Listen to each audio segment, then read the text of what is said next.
नमस्कार दोस्तों, मैं हूं नवीन पाटीदार और आप देख रहे हैं वॉइस ऑफ एमपी। जब जब किसानों की स्थिति खराब होती है, उनको भाव नहीं मिलते हैं, तो वॉइस ऑफ एमपी की टीम हर बार अपनी आवाज़ और उनकी आवाज़ बनकर सरकार तक पहुंचाते हैं। अगर बात की जाए तो लहसुन को लेकर प्रदेश की सबसे बड़ी मंडी नीमच में है, जहां पर लहसुन के भाव औंधे मुँह हैं। उसे लेकर किसानों में भारी मायूसी है और साथ ही अगर बात की जाए तो आने जाने का भाड़ा तक किसानों का यहाँ निकल नहीं पा रहा है। इस पूरे मुद्दे पर बात करने के लिए एक बार फिर हमारे साथ मौजूद है वरिष्ठ पत्रकार मुस्तफा जी। उनसे बात करेंगे क्योंकि लगातार लहसुन के भाव गिरते जा रहे हैं और किसानों में भारी मायूसी है। मुस्तफा जी, क्या मानते हैं आप, किस तरीके से लहसुन के भाव जो है लगातार गिरते जा रहे हैं, इसके पीछे कारण क्या मानते हैं आप? देखिए नवीन, सबसे पहले तो मैं वॉइस ऑफ एमपी को, उसकी पूरी टीम को बहुत हार्टली कॉन्ग्रेचुलेशन बोलूँगा कि अब वॉइस ऑफ एमपी एक नए हाईटेक स्टूडियो और तमाम संसाधनों के साथ जो है वो पत्रकारिता के मैदान में है। और जो तैयारियां आपने की है, जो आने वाले समय को देखते हुए, और वॉइस ऑफ एमपी को जिस तरह से आपने हाईटेक किया है, आपके न्यूज़ रूम को, आपके स्टूडियो को और तमाम चीज़ों को, उसके लिए मैं आपको बधाई दूंगा। आप ज़्यादा स्पीडी, तेज़ी से आप ख़बरों को आगे बढ़ा पाएंगे, आगे पहुंचा पाएंगे। लहसुन की यदि बात करें तो एक बात हम हमेशा से, और ख़ास तौर पे वॉइस ऑफ एमपी हमेशा से करता आया है कि जब उपज किसान के बाड़े में होती है, उसके खेत में होती है, तब उसका भाव रसातल और गड्ढे में होता है। लेकिन जब वो उपज व्यापारी के गोदाम में पहुंच जाती है तो उसका भाव आसमान छूने लगता है। तो आखिर ऐसा क्या होता है कि जब वो उपज बाड़े में होती है तो उसका भाव गड्ढे में होता है, जब व्यापारी के गोदाम में होती है तो उसका भाव आसमान छूने लगता है?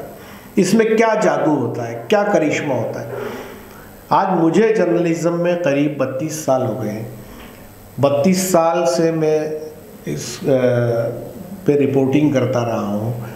मैंने ये देखा है कि जब प्याज आता है बाज़ार में, तो जब किसान के खेत में प्याज आता है तो उसको मवेशी खाते हैं, 50 पैसे किलो बिकता है। जब लहसुन आती है तो किसान, आपने देखा होगा कि कोई किसान पानी में बहा रहा है, कोई किसान मंडी के अंदर लहसुन के ढेर में आग लगा रहा है। यही जो प्याज है, जब ये कोल्ड स्टोरेज में जाता है तो आपने खुद ने 150 रुपये किलो प्याज खरीदा है, तो जो प्याज किसान के पास आता है तो 50 पैसे किलो हो जाता है। वही प्याज जब कोल्ड स्टोरेज में जाता है तो 150 रुपये किलो हो जाता है। एक और ख़ास बात जो मैं हमेशा कहता हूँ कि जो किसान 50 साल से लहसुन की खेती कर रहा है, वो किसान आज भी फटेहाल है, मुश्किल में है, तंगहाली में है। लेकिन जो व्यापारी 5 साल से लहसुन का व्यापार कर रहा है, वो करोड़पति, उसका 1000 उसका करोड़ों में टर्नओवर है, उसका 1000 करोड़ में टर्नओवर है, 100 करोड़ में, 200 करोड़ में, 500 करोड़ में। तो आखिर ये जो मुनाफाखोरी है, तो आप ये देखिए कि उपभोक्ता की जेब से रुपए निकल रहे हैं, लेकिन उसके असली हकदार तक नहीं पहुंच रहे, जो किसान है। वो रुपया तीसरा खाता है। आप अभी जो सीन है जिससे आपने इस डिबेट की शुरुआत की, जो मुद्दा है हमारा, उस मुद्दे पे मैं लौटता हूँ कि अभी लहसुन का भाव नहीं मिल रहा है। अभी एक थोड़ी देर पहले एक किसान दशरथ धनगर से मेरी बात हुई। उन्होंने कहा मैं लहसुन मंडी में बेचने गया था, 1500 रुपये की लहसुन बिकी कुल। क्या भाव बिकी? तो बोले 5 रुपये किलो। अब यही लहसुन किसी दिन आपको 200 रुपये किलो खरीदनी पड़ेगी। तो जब भी उपज की आवक होती है, उसका भाव धड़ाम से गिर जाता है। तो एक मुझे ये लगता है कि एक पूरा कार्टेल है, एक सिंडिकेट है जो ऑपरेट हो रहा है, जिसमें व्यापारी है, मंडी के लोग हैं और दूसरे लोग हैं जो इस पूरी तेजी मंदी के खेल को ऑपरेट करते हैं। जब माल आता है तो भाव गिरा देते हैं, जब माल गोदामों में जमा हो जाता है तो वो माल ऊंचाई पे भाव चला जाता है। इसकी सीबीआई जांच होनी चाहिए, तब जाके खुलासा होगा कि ये सिस्टम कैसे ऑपरेट कर रहा है। मैं 32 साल से देख रहा हूँ, हमेशा ऐसा होता है। ऐसा हमेशा क्यों हो जाता है और ऐसा हर फसल पे क्यों हो जाता है? चाहे वो प्याज की बात करें, चाहे लहसुन की बात करें, चाहे गेहूं की बात करें, सोयाबीन की स्थिति देख लो क्या हो रही है। तो आखिर किसानों का देश है, जय जवान जय किसान, किसानों की सरकारें हैं, हर नेता किसान की बात करता, हर पार्टी किसान की बात करती। तो जब इतने सब चीज़ें उसके बावजूद किसानों की हालत इतनी बदतर क्यों हो रही है? जी नहीं, बड़ी बात कही है कि सब कुछ होने के बावजूद किसानों की हालत बदतर क्यों हो रही है। मुस्तफा जी, आप नहीं मानते कि इसके पीछे जो है कुछ नेताओं को जो है इस पर लगना चाहिए, इस पर काम करना चाहिए कि आखिर क्या कारण है कि किसानों को इस तरह के भाव नहीं मिल पाते? इस पर जांच होनी चाहिए, नेताओं को आगे आना चाहिए, लेकिन नेता भी इस पर जो पीछे दबे हुए रहते हैं। देखिए नवीन, आपने जो बात कही उसका मैं जवाब दूँ उससे पहले जो तमाम लोग वॉइस ऑफ एमपी के इस खबर से जुड़े हैं उनसे एक रिक्वेस्ट है, अनुरोध है कि प्लीज़ प्लीज़ प्लीज़ यदि आपने वॉइस ऑफ एमपी को सब्सक्राइब नहीं किया है तो आप उसे ज़रूर सब्सक्राइब करें। वॉइस ऑफ एमपी के यूट्यूब चैनल को सब्सक्राइब करें, हमारे फेसबुक पेज को फॉलो करें, लाइक करें और हमारे वीडियोस को आप अपने दोस्तों में शेयर करें ताकि वो भी वॉइस ऑफ एमपी के परिवार का हिस्सा हो सके। और हमारी ये तमाम खबरें आप KTV नेटवर्क के 127 नंबर चैनल पर भी देख सकते हैं।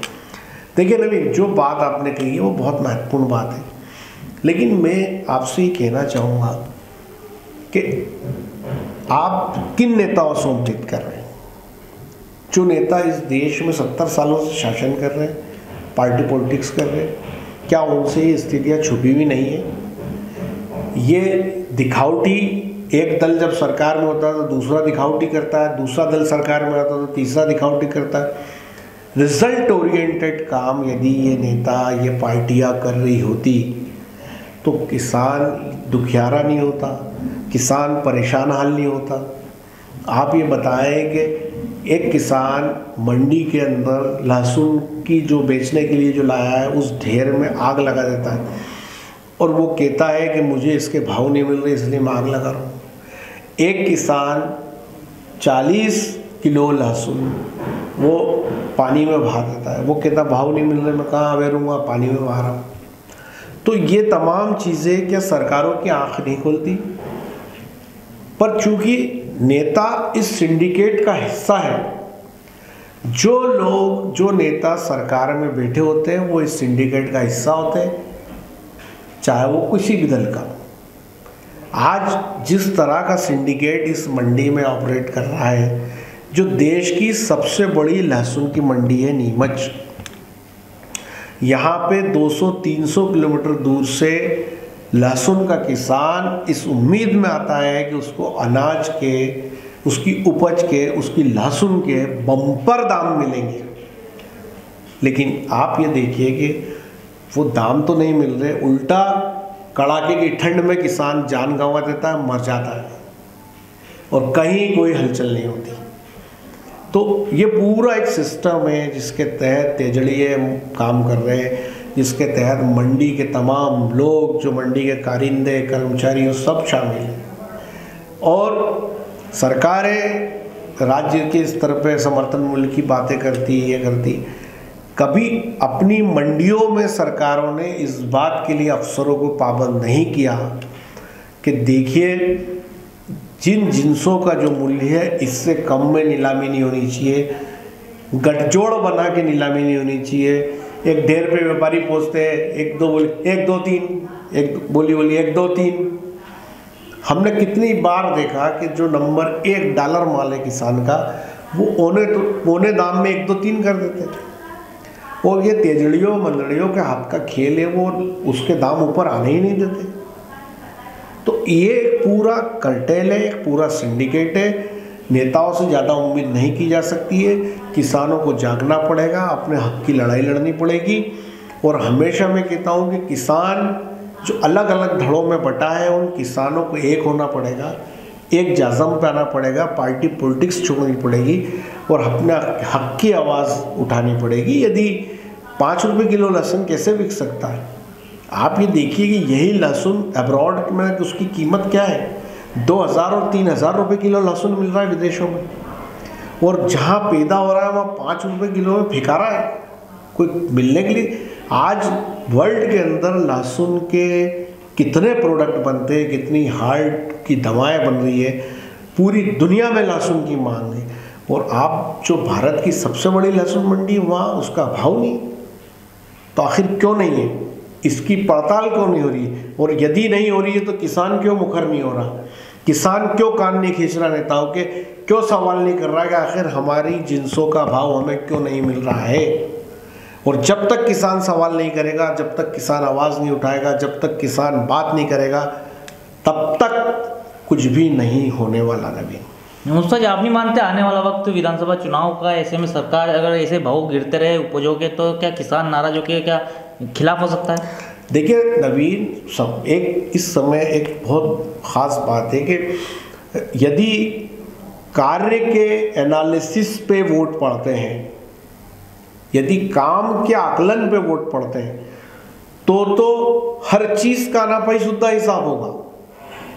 तो इस बात का हिसाब होगा कि श्रीमान हमारे अफीम के पट्टे क्यों काटे, श्रीमान अफीम के दाम क्यों नहीं बढ़े, श्रीमान हमारी प्याज मवेशी खा रहे थे तब आप कहाँ थे, जब लहसुन हम पानी में बहा रहे थे तब आप कहाँ थे। ये तमाम मुद्दों, तमाम चीज़ों का एनालिसिस होगा, 1 to 1 बात होगी। अगर काम के आकलन पे चुनाव हुए तो कि नेताजी आप तब कहाँ थे जब हम उपयुद्धा में थे। लेकिन यदि किसी हवा पे चुनाव होते हैं, किसी मुद्दे पे यदि चुनाव होते हैं, तो फिर ये सारे काम गौण हो जाएंगे, फिर इस पर कोई बात नहीं होगी। लेकिन कार्य के आधार पे अगर वोट पड़ेंगे तो जनता पूछेगी, किसान पूछेंगे, और पूछना चाहिए। 2023 में विधानसभा चुनाव में मध्य प्रदेश में किसानों की सरकार है। शिवराज जी कहते हैं कि वो किसानों के सीएम हैं, और पूरे मध्य प्रदेश से आवाज़ आ रही है कि जिन्सों के भाव नहीं मिल रहे, किसी भी जिन्स के नहीं मिल रहे।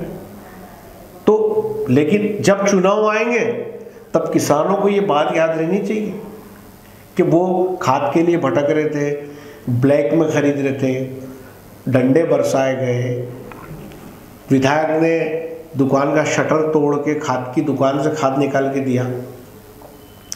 तो ये तमाम मुद्दे किसानों को याद रखने पड़ेंगे कि जब वो पट्टे की लाइन में लगे थे, उनको अफीम के पट्टे नहीं मिले, उनके पट्टे काट दिए गए। ये तमाम चीज़ें यदि चुनाव के टाइम किसान याद रखेंगे तो देखिए 6 लाख गाँव का देश है, किसानों का देश है। और अगर किसान एकमत होते हैं तो ये वही डिसाइड करेंगे कि सरकार किसकी बनेगी। यदि किसानों ने ठान लिया कि ये पार्टी सरकार में नहीं रहेगी, तो फिर किसी की ताकत नहीं है कि वो पार्टी सरकार में आ सकती, बशर्ते कि काम के आधार पर वोट पड़े, एक। और दूसरा, किसान इन नेताओं से सवाल पूछने लग गए तो उस दिन इन नेताओं को जगह कम पड़ेगी भागने के लिए। कितने मुद्दे किसानों बिखरे पड़े। रेवेन्यू की बात ले लो, तहसीलों में काम नहीं हो रहा, किसानों के पारिवारिक बंटवारों के मामले, खसरे खातों के सैकड़ों हजारों प्रकरण, पूरे प्रदेश की बात करें तो करोड़ों। आप बताइए, पटवारी, तहसीलदार, नायब तहसीलदार किसानों से कैसा व्यवहार कर रहे हैं। अगर यहाँ स्कूटनी करा ली जाए नीमच में, तो नीमच ज़िले की तमाम तहसीलों में ऐसे मामलों का अंबार लगा हुआ है और पेंडेंसी का अंबार लगा हुआ है। लेकिन आज तक किसी नेता ने अपने राजस्व अमले के साथ 1 to 1 मीटिंग नहीं की, अपने राजस्व अमले से ये नहीं पूछा कि तुम्हारे यहाँ नामांतरण के, बंटवारों के, इसके कितने मामले पेंडिंग है, क्यों है, किसी का 5 साल से मामला अटका है तो क्यों अटका है, श्रीमान आपने क्यों नहीं किया। तो आप ये देखिए कि यदि किसान सवाल पूछने लग गए, किसान स्वास्थ्य सुविधाओं पे गाँव में क्या स्थिति है, डॉक्टर है, आप स्वयं ग्रामीण क्षेत्र से आते हैं, आप बताइए गेलूखड़ा मामला की स्वास्थ्य सेवा की क्या स्थिति है। जब जिला अस्पताल में इलाज नहीं है तो आप उम्मीद कर सकते कि गांव के अंदर इलाज मिल रहा होगा। तो वो वहां किसानी तो रहते हैं, तो कहाँ इलाज मिल रहा है, कहाँ खाद मिल रहा है, कहाँ पे आप ये बताइए भाव मिल रहे हैं। तो ये सब सवाल किसान नहीं पूछेंगे तो फिर नेताजी को क्या लेना देना। नेताजी तो वोट लेंगे चले जाएंगे, फिर 5 साल बाद आएंगे। ये तो किसानों को पूछना पड़ेगा। 2023 का चुनाव जो आप बात कर रहे हैं, यदि ये चुनाव मुद्दों पे होता है, यदि कार्य के आकलन पे होता है, तो नेताओं को जवाबदेही भारी पड़ जाएगी। और जैसा कि ग्रामीण अंचलों से खबरें आ रही है, लोगों में भारी नाराज़गी, लोग बहुत दिक्कत में हैं और ख़ास तौर पे लोग खाली हो गए हैं, उनके पास रुपए नहीं है, चारों तरफ मंदी जैसा माहौल है, बहुत तकलीफ़ में है किसान इस समय नवीन। तो ये थे वरिष्ठ पत्रकार मुस्तफाजी हुसैन, जिनसे हमने बात की किस तरीके से किसानों के हालात है। साथ अगर बात की जाए प्रदेश की सबसे बड़ी मंडी कृषि उपज मंडी लहसुन में के भाव किस तरीके से गिरते जा रहे हैं और किसानों को कितनी मायूसी है, साथ ही इसके कारण क्या है ये भी आपके सामने मुस्तफाजी ने बताया। किस तरीके से जब किसानों के खेत में उपज होती है तो उसके भाव आसमान में होते हैं, गिरे हुए होते हैं, और जब वो माल जब व्यापारी के यहाँ पहुँच जाता है तो भाव आसमान पर पहुँच जाते हैं। इस तरह के तमाम जो बड़े मुद्दे थे, जो बड़ी बातें थी जो निकल के सामने आई, उन मुद्दों को हमने आपके सामने बताया। इस तरह के तमाम अपडेट के लिए हमारे साथ बने रहे। जय हिंद, जय भारत।